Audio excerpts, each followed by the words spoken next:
जनगणना जो जातीय जनगणना करवाई थी, ये कहाँ तक अच्छा है? सबसे पहले आपका स्वागत। के जाति को क्यों बढ़ावा दिया गया, इसके बारे में बताएं। जनगणना को तो भाजपा भी सपोर्ट की थी, इसके बारे में क्या कहें? पूरा सर्वदलीय सपोर्ट किया था, लेकिन इसलिए नहीं कहा था कि आप उसको जाति में कि परसेंटेज बांट कर।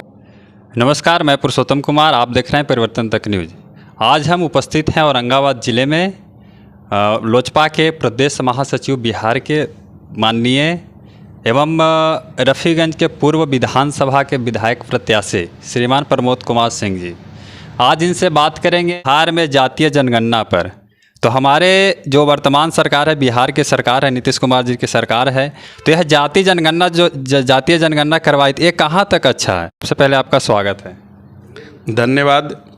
परिवर्तन तक के सभी सदस्यों को बहुत बहुत हार्दिक शुभकामनाएं। जनगणना पर तो हमारे जो वर्तमान सरकार है, बिहार की सरकार है, नीतीश कुमार जी की सरकार है, तो यह जातीय जनगणना करवाई थी, ये कहाँ तक अच्छा है? आप बताएंगे इसके बारे में। जातीय जनगणना जो हमारी सरकार, राज्य सरकार करवाई है, इसका कोई औचित्य नहीं है।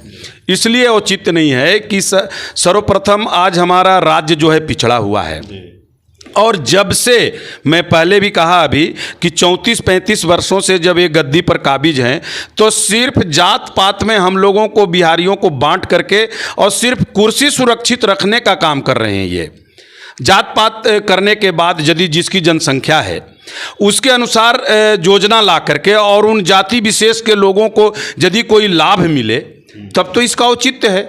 ये तो आज लोग कहने लगे, एक दूसरे पे ताना करने लगे जो पार्टी के लोग हैं कि अरे तुम तो 2% हो, 3% हो, हम 14% हैं, हम 12% हैं, हम 6% हैं।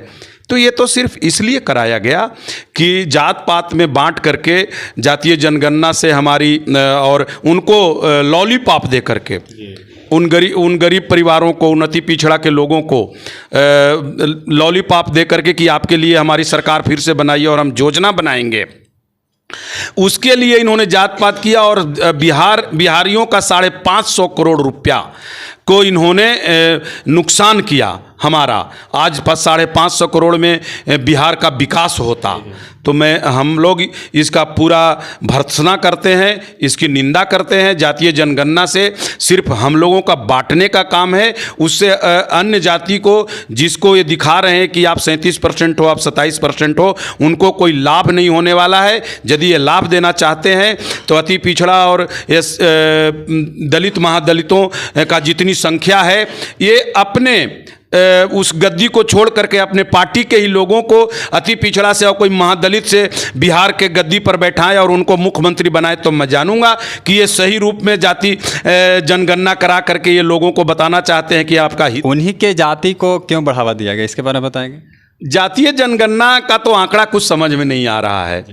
हम लोग का विशेषकर जिस हम जाति से आते हैं, हम लोग 2011 में वो जो गणना था वो मार्केट में नहीं आया था कि हम कितना % है, लेकिन इतना तो करीब करीब एक अंदाज था कि हम लोग 11 से अभी 23 आने में एक हमारे ही घर का परिवार जो 10 का था आज 50 हो गए हैं, लेकिन हमारी संख्या जो है वो 2-3% कम हो गई है। तो ये जातीय जनगणना का जो आंकड़ा दिखाया है वो हमें समझ में नहीं आता है। सिर्फ ये राजनीतिक के लिए किए हैं और वो पूरी तरह से वो जनगणना जो है वो गलत है। मैं उसको तो गलत मानता हूँ। उसका अच्छा से आंकड़ा से गिनती नहीं हो पाया है, वो फिर से कराने की ज़रूरत है या फिर से उसका गिनती कराने की ज़रूरत है। इनका आंकड़ा जो है वो गलत है। जातीय जनगणना को तो भाजपा भी सपोर्ट की थी, इसके बारे में क्या कहें? पूरा सर्वदलीय सपोर्ट किया था, लेकिन इसलिए नहीं कहा था कि आप उसको जाति में कि परसेंटेज बांट करके और आपसी में मतभेद कराने की बात करें। हर कोई पूरा सर्वदलीय इनको सपोर्ट किए थे जातीय जनगणना का। लेकिन जब ये महागठबंधन में होने के बाद ये जाति के आधार पे अपना कुर्सी सुरक्षित रखना चाहते हैं, उसका विरोध है हम लोग को। तो आखिर जातीय जनगणना जो हुआ तो यह क्या सही नहीं है? अब मैं तो अपना उदाहरण अभी आपको बता दिया कि 2011 में हम लोग एक अंदरूनी आंकड़ा से हमारी संख्या करीब 5.5% थी, आज हम 3.25% में आ गए। हमारे घर में उस समय हम 10 परिवार थे 2011 के जनगणना के अनुसार, और आज हमारा परिवार बढ़ करके 50 की संख्या में हो गया।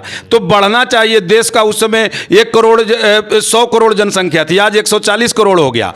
तो हम लोग का जनसंख्या कैसे कम हो गया? 140 करोड़, सब जगह जनसंख्या बढ़ रहा है, और हमारी जाति, अन्य जाति जो हैं जिनका जनसंख्या पहले 2011 में कुछ और था और अभी 2023 में कम हो गया है, तो ये कैसे इसको सही मान लेंगे बताइए?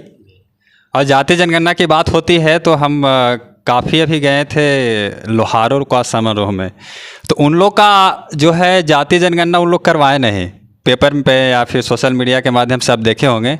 तो उनका शो किस प्रकार किया गया, उन लोग जातीय जनगणना नहीं करवाए हैं, तभी उनका शो कर रहा है कि लोहार लोग इतना है, लोहार लोग 8 लाख है तो 10 लाख है। इसके बारे में क्या कहेंगे? ये सरकार का बनाया हुआ जनगणना है। जब लोहार जाति, जिस जाति के लोगों ने जनगणना कराने से मना कर दिया और उसके बाद इनके आंकड़ा में उनका दिखाया गया परसेंटेज, तो ये तो प्रूफ करता है ना, ये तो साबित करता है कि आपका जो जनसंख्या है मनगढ़ंत है। आप लोग जैसे कैबिनेट में कोई नियम नीति को पास करते हैं, वैसे बैठ करके एक जनगणना जिस जाति के जाति आधार पर बांट करके लोगों को आप वोट लेते हैं, उन जाति के लोगों को मनोबल बढ़ाने के लिए या उधर खिंचाव करने के लिए ये जातीय जनगणना का प्रदर्शन कर दिया गया है एक बंद कमरा में बैठ करके। ये सरकार के सोची समझी साजिश है। कई जातियां यहाँ पर पाई जाती नहीं है, परंतु उसका भी जातीय जनगणना में दे दिया गया है, तो उसके बारे में आप सरकार को क्या रूप देना चाहेंगे?